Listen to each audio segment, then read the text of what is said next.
Hi welcome back to my channel dough to nature food and more.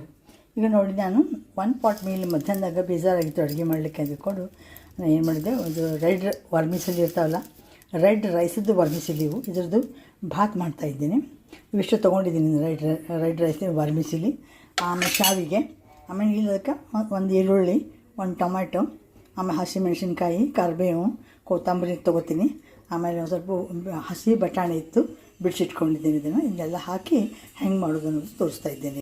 ನೋಡಿ, ಎಣ್ಣೆ, ಸಾಸಿವೆ, ಜೀರಿಗೆ, ಉದ್ದಿನಬೇಳೆ, ಕಡಲೆಬೇಳೆ ಮತ್ತು ಶೇಂಗಾ ಹಾಕಿ ತಾಳಿಸಿದ್ದೀನಿ. ಈಗ ಹೆಚ್ಚಿಟ್ಕೊಂಡದ್ದು ಎಲ್ಲ ತರಕಾರಿ ಹಾಕಿ ಚೆನ್ನಾಗಿ ಇದನ್ನು ತಾಳಿಸ್ಕೊಳ್ಬೇಕು. ಉಳ್ಳಾಗಡ್ಡಿ, ಈರುಳ್ಳಿ ಕೂಡ ಹಣ್ಣನ್ನು ಬರಬೇಕು. ಆಮೇಲೆ ಇದು ಟೊಮ್ಯಾಟೊ ಮೆತ್ತಗಾಗಬೇಕು. ಆ ರೀತಿ ಇದನ್ನು ಸ್ವಲ್ಪ ಕಾಯಿಸ್ಬೇಕು. ಇವಾಗ ನೋಡಿ, ಈಗ ಎಲ್ಲ ತಾಳಿತ್ತು. ಬಟಾಣಿನ ಹಸಿ ಬಟಾಣಿನ ಹಾಕಿದ್ದೀನಿ, ಕರಿಬೇವು ಹಾಕಿದ್ದೀನಿ, ಆಮೇಲೆ ಸ್ವಲ್ಪ ಉಪ್ಪು ಹಾಕಿದ್ದೀನಿ ಚೆನ್ನಾಗಿ ಬೇಯಲಿ ಅಂಥೇಳಿ. ಇದು ತಾಳ್ಸೊಂಬಂದು ಆಮೇಲೆ ಒಂದಿಷ್ಟು ಹಿಂಗೆ ಹಾಕಿದ್ದೀನಿ, ಚಿಟಿಕೆ ಅರಿಶಿಣ ಪುಡಿ ಹಾಕಿದ್ದೀನಿ. ಈಗ ಇದು ಕುದಿಬೇಕು, ಚೆನ್ನಾಗಿ ಕುದ್ದು ಬೇವಿನೊಳಗೆ ಹಾಕಿದ್ದೀನಿ. ತರಕಾರಿಗಳು ಸ್ವಲ್ಪ ಬೇಯಬೇಕು. ಆಮೇಲೆ ಶಾವಿಗೆ ಇದಕ್ಕೆ ಹಾಕಿ ನಾನು ಭಾತ್ ಮಾಡೋದು ಹೆಂಗಂತ ತೋರಿಸ್ತಾ ಇದ್ದೀನಿ. ನೋಡಿ, ಉಪ್ಪು, ಲೆಮನ್ನು ಎಲ್ಲ ಹಾಕಿದ್ದೀನಿ. ಈ ಸ್ಟೇಜ್ನಲ್ಲಿ ಬೇಕಂದ್ರೆ ನೀವು ಇನ್ನೊಂದು ಚೆಕ್ ಮಾಡ್ಕೊಬೋದು, ಉಪ್ಪು ಗಿಪ್ಪು. ಈಗ ಈ ವರ್ಮಿಸಲಿ ಏನು ಮಾಡಿದ್ದೀನಲ್ಲ, ಇದನ್ನು ಹಾಕ್ತಾಯಿದ್ದೀನಿ. ಏನು ಹುರಿಯೋದಿಲ್ಲ, ಏನು ಮಾಡೋದಿಲ್ಲ.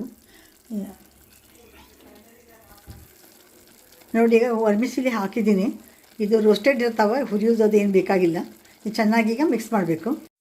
ನೋಡಿ, ಈಗ ಚೆನ್ನಾಗಿ ಆಯಿತು. ಸ್ವಲ್ಪ ನೀರು ಹಿಡಿತದೆ, ಬಿಡಿ ಬಿಡಿ ಬಿಡಿಯಾಗಿ ಚಲೋ ಒಳ್ಳೆಯ ಚೆನ್ನಾಗಿ ಆಯಿತು. ಇದು ಕೆಂಪು ರೈಸಿದ್ದು ಇದೆಲ್ಲ, ಅದಕ್ಕೆ ಇದು ತುಂಬ ಹೆಲ್ದಿ ಇರ್ತದೆ. ಇದನ್ನು ಈ ರೀತಿ ನೀವು ಕೆಂಪು ರೈಸು ಸಿಗ್ತದೋ ಮಾರ್ಕೆಟಲ್ಲಿ, ಕೆಂಪು ರೈಸಿದ್ದು ವರ್ಮಿಸಲಿ ಶಾವಿಗೆ, ನೀವು ಅದನ್ನು ತೊಗೊಂಡು ಮಾಡ್ಕೊಂಡು ನೋಡಿರಿ. ನಾನು ಡಿಶ್ ಔಟ್ ಮಾಡಿಂದ ಮತ್ತೆ ತೋರಿಸ್ತಾ ಇದ್ದೀನಿ. ನೋಡಿ, ಶಾವಿಗೆ ಭಾತ್ ರೆಡಿಯಾಗಿದೆ, ಡಿಶ್ ಔಟ್ ಮಾಡಿದ್ದೀನಿ. ಅದ್ರ ಜೊತೆ ಪುಟಾಣಿ, ಒಂದು ಚಟ್ನಿ, ಆಮೇಲೆ ಒಂದು ಉಪ್ಪಿನಕಾಯಿ, ನೆಲ್ಲಿಕಾಯಿದು. ಈ ರೀತಿ ನೀವು ನೋಡಿ, ಚಲೋ ಆಗ್ತದೆ ಭಾಳ. ರೆಡ್ ವರ್ಮಿಸಲಿಯಿಂದ ಮಾಡಿದರೆ ಹೆಲ್ದಿನೂ ಕೂಡ, ಆಮೇಲೆ ರುಚಿನೂ ಅನ್ನಿಸ್ತದೆ. ಈ ರೀತಿ ನೀವು ಟ್ರೈ ಮಾಡಿ ನೋಡಿ. ಚಲೋ ಅನಿಸಿ ನನಗೊಂದು ಲೈಕ್ ಮಾಡಿ, ಶೇರ್ ಮಾಡಿ, ಕಮೆಂಟ್ ಮಾಡಿ, ಸಬ್ಸ್ಕ್ರೈಬ್ ಆಗಿ. Thank you very much for watching my channel. Thank you.